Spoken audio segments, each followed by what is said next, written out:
Jacob, we're going to kind of talk a little bit about an article that you wrote today. Yeah. That I'm really excited to talk about. I think it's no secret that this year, 2020, has been a little bit of a roller coaster. It sure has. And it's been a little bit wild. And we're going to get to kind of chat through quarantine and all of that, and kind of how that has affected the world and different people. So you wrote an article called Yeah. "What Do You Mean, Quarantine?" Love the play on words. I think that is so fun. Thank you.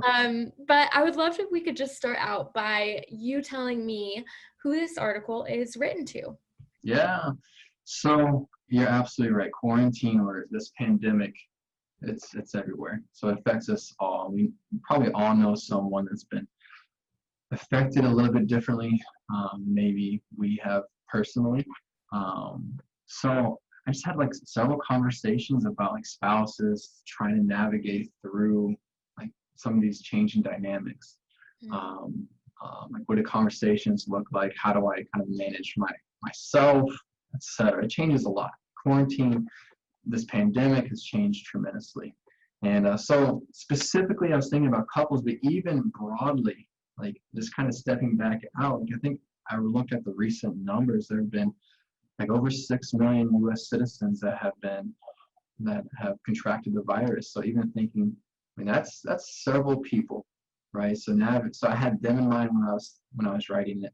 Also with the unemployment rate, like it's affected that as well. So thinking, I had those people in mind as well. Like how do I navigate through this time that's just tremendously affecting every facet, from job, Right. even how we handle things socially, even church. Like a lot of churches Yeah. are I mean, you under. said this, it's happening everywhere. And I think Yeah, that's what makes it so different, is that it's a pandemic. It's not just happening here right, or there, it's throughout the right. world. And there's kind of a universal struggle this year that we're all kind of Yeah, going through together and trying to navigate, because it's never happened before. yeah.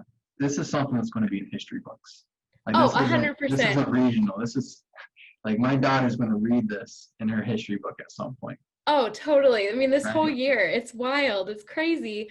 I've thought the same exact thing. Like I get to tell, my kids someday, like I lived through that year, that Right, 2020 year.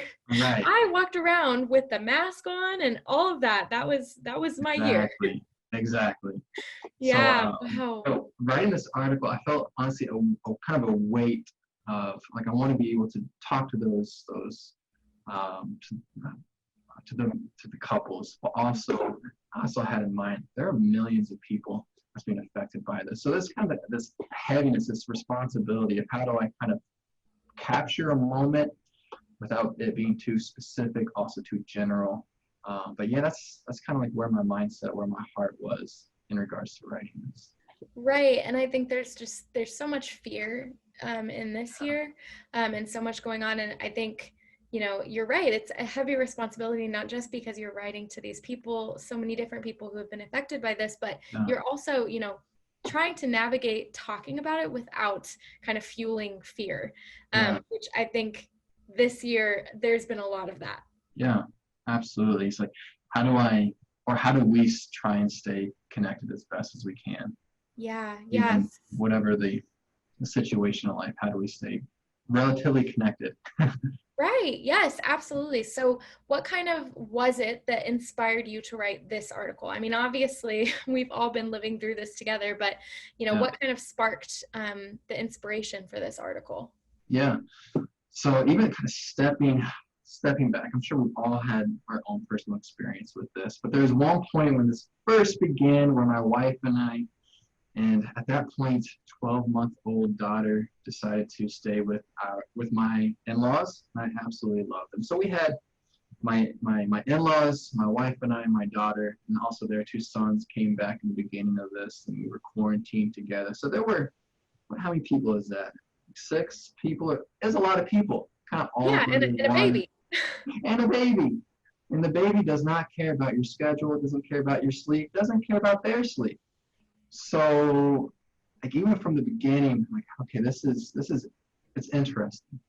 Like seeing how other people are navigating through this and seeing how people are kind of walking through this their own personal stress with it, and it's hard. it was hard. So even like my own personal experience with that from the beginning was something that just kind of caught my I won't say necessarily caught my eye, but got me more in tune to what other people were experiencing through this.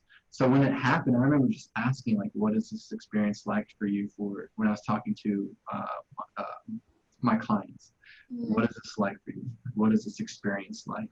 And so, and not only do we have quarantine, but I don't want to necessarily get on the sidebar, but we also have a lot of racial tension as well. Like, so what is that like?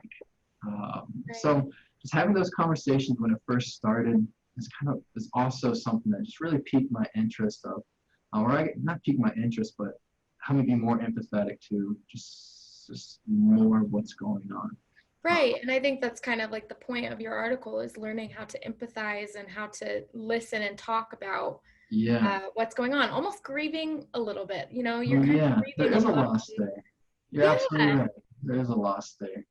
There's some loss of personal autonomy. There's a loss of also different areas that we've had to help cope with stress or anxiety or life as a whole. Like we've had all these other social networks that kind of get cut off. And some of it's opening up in specific parts of the country. But yeah, you're absolutely right. There's a loss there. There's some grieving there.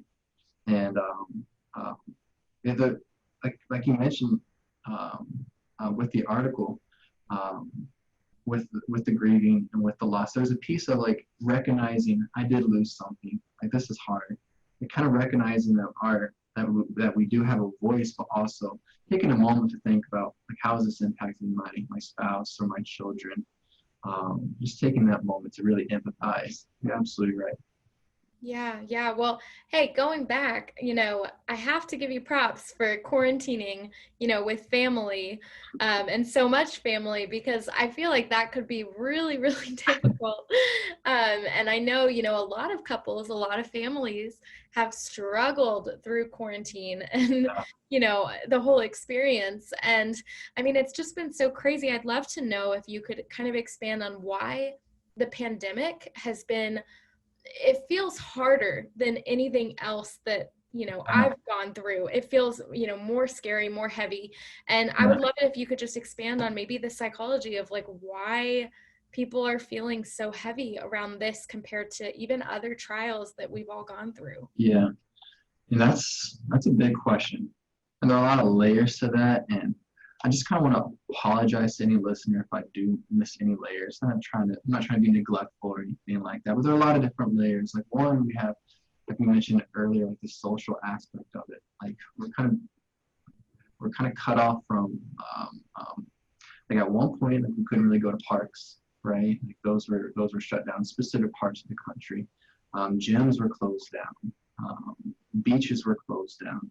So some of those areas where we were able to de-stress or even connect with ourselves, connect with God, have time with other people, were Right. limited, I right? think of even like church and small groups and things like Yeah, that were kind of unavailable for a while too. yeah, absolutely.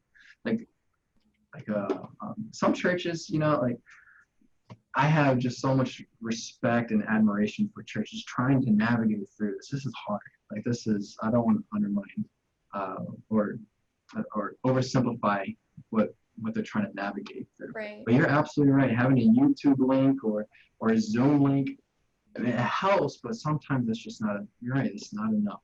Having that social interaction, feeling cared for, or even for caring for someone, help you fill yourself up. Um, it's hard. It's really hard. That Yeah, social yeah. So networking, but socially, I mean, it's been yeah, a huge challenge. absolutely. I think also just like, as far as it feels very unknown, Yeah, we've never really done this before. And so I think that that can add to the stress as well as kind yeah, of being on your own and not knowing what's going on. yeah. So much uncertainty. So much uncertainty. And that doesn't feel good. Like I myself, I dislike uncertainty quite a bit. I desire, outcomes or knowing the outcome and stuff like that. But yeah, that uncertainty, it's just really scary. It's a very vulnerable spot. And not only uncertainty of when will this end, but some of those other layers as well, like financially and jobs. Like at one point, like unemployment rose by like up to like 23 million, like skyrocketed over like a couple of months. So much uncertainty, so much stress.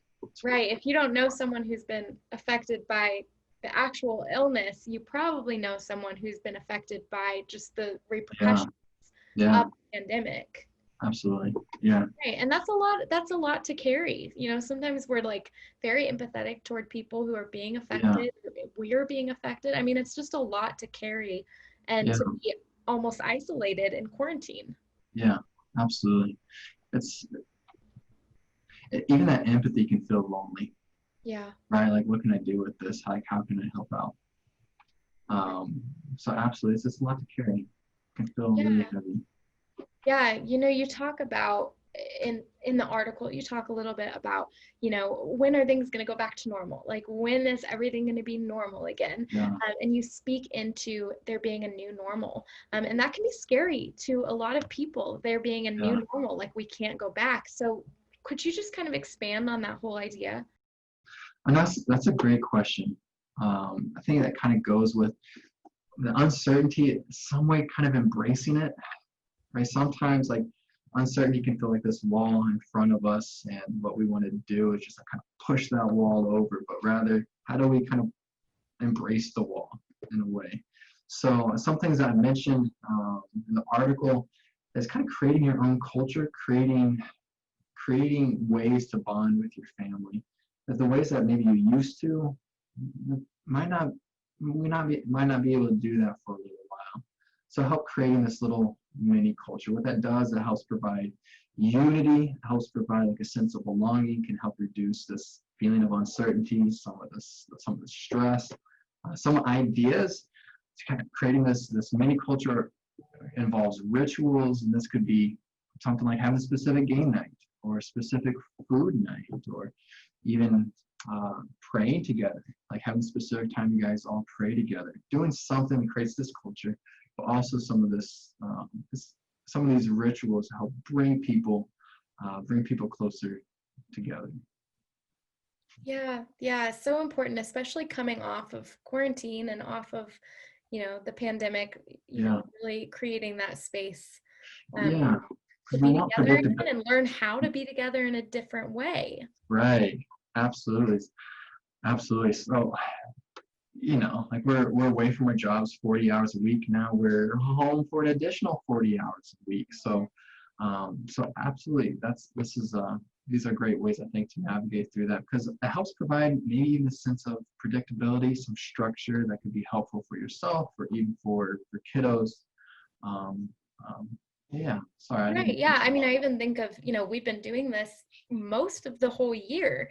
And, you know, I think That's we crazy to all think about, by the way. I know it's wild. It's so crazy to think that, you know, this started back in March and we're Yeah, still kind of, you know, rolling with the punches yeah, and, you know, taking things day by day. And it's crazy to think about, you know, how much people have changed in this year. I mean, whether it be from the stress, people having babies, people getting married, yeah. kids growing, you know, everyone is getting older and it's not Mhm, like time stops. It's just that we're mhm. all kind of in quarantine. Yeah, that's so Yeah. hard. It That's so is. hard. It's hard, and like we talked about, you know, there is a lot of grief there and a lot of loss that Yeah. we have to process. So, what are some practical tips just for kind of processing through that grief? Yeah, yeah. Thank you for that. But um, I do think there's that piece of recognizing that these feelings are real, but they're really hard. They're extremely hard. They're extremely isolating too. Like not only are we physically isolated at times, but emotionally they can be really isolating as well. So taking a moment to recognize those and kind of allowing those to have a voice, but even taking some time, to try and reach out to the other person, reach out to if you to a close friend or um, to a family member, some way of gaining some of that connection. But even like living in your own house, right? It can feel overwhelming. It can feel emotionally distant. So even taking that time to sit with your spouse and just like what is this experience like for you? Like what are we feeling? Right. That was going to be my next question, was Yeah, just how do you work through, your marriage maybe beyond being on the rocks through this? I mean, you're together so much and yeah, everything is so stressful. I mean, how do you communicate through this and make it happen? yeah. That's I think that's a salient question. That's an important question for sure. And tension's going to happen. Like, that's Right. also sadly a reality from this. Like tension will rise, and tension isn't bad. Arguments aren't necessarily bad as well, but being able to just sit down with each other and try and listen, like really from a heartfelt place of first this understanding, like it's hard for both of us, but also like really digging in a little bit deeper. Like, what is this like for you? What is this experience like? Because it like those emotions when they're kind of kept up inside, even though you're physically present with someone, it just feels like there's a lot of weight there. Like there's a lot of isolation there, and that doesn't feel good. Like that's really painful. And I think that's coming back to one of your first questions. I think that's one of the reasons why I wrote it, because just thinking about that, just being in a room where you feel alone, even though there's someone there. I mean, it's really painful. It's extremely painful. So, like coming back to the spouses of trying to take some time to navigate through this, having those heartfelt conversations, being in a spot where you're able to listen and also be impacted by it. I think those are really important. Also, trying to share that you value their experience, you value the person, and really trying to do it together is a big piece. Being alone is a heavy burden. Doing it together can be lighter for sure. Yeah. Yeah, that's good. That's really, really good. It's been a hard year, for Uh, a lot of people. And hopefully, this article and just your encouragement, Jacob, can really affirm some people and really lift them up out of the pit that they're in. And I know it's been difficult. I am actually a wedding photographer as well. And so, when I'm shooting weddings, I'm getting calls throughout the year from different brides, sobbing on the yeah, phone saying, like, I have to postpone my wedding. I have to cancel my wedding, whatever it might be. yeah, And, going back to that grief piece, I mean, there really are real losses happening mm, here, real moments, real high school graduations, and things that are different than they've ever been and that are yeah, really difficult. And, like you said, like I never want to downplay that. I never yeah, want to invalidate the emotions that are yeah, felt with all of the grieving going on this year. yeah, yeah, absolutely. That's even just taking that in. It's kind of just hearing that. It's extremely difficult to think about some of these milestones, that these experiences that we have dreams about, Right. and we gotta not only just grieve the experience of it, but now we gotta grieve the dream of it. Yeah. That's really hard. It's Yeah. really It can painful. be so difficult, but I do love just the words of encouragement that you kind of leave Yeah, us with, and that, this new normal is possible and it is beautiful. And like, there's so much hope at the end yeah, of this, because there's Jesus. And so we have so much hope to hold on to in the midst of a really hard year. yeah, absolutely. I absolutely agree. There is definitely hope, and there are a lot of people there are people that you guys can contact, that we can contact. Yeah. Like mentioned earlier, like I work with some really phenomenal therapists as well that are just mind-blowingly good. Like Yeah. I'm just humbled to even just be the like Yes. I wouldn't say the same room as them, but we're kind of just videoing it up as well. So on the same video stream as them. But Yeah, yeah, absolutely. To anyone watching, you're not alone in your struggles and your grief. You are always welcome to reach out and meet with a counselor, because, they want to meet with you. yeah, They want to be able to listen to you and process with you, because it is a real grief and it is a real thing that you need to process. And yeah, um, yeah, so good, Jacob. Thank you so much for sharing. And y'all, if you haven't read his article, get on that, because it is really good and especially timely in this season of life.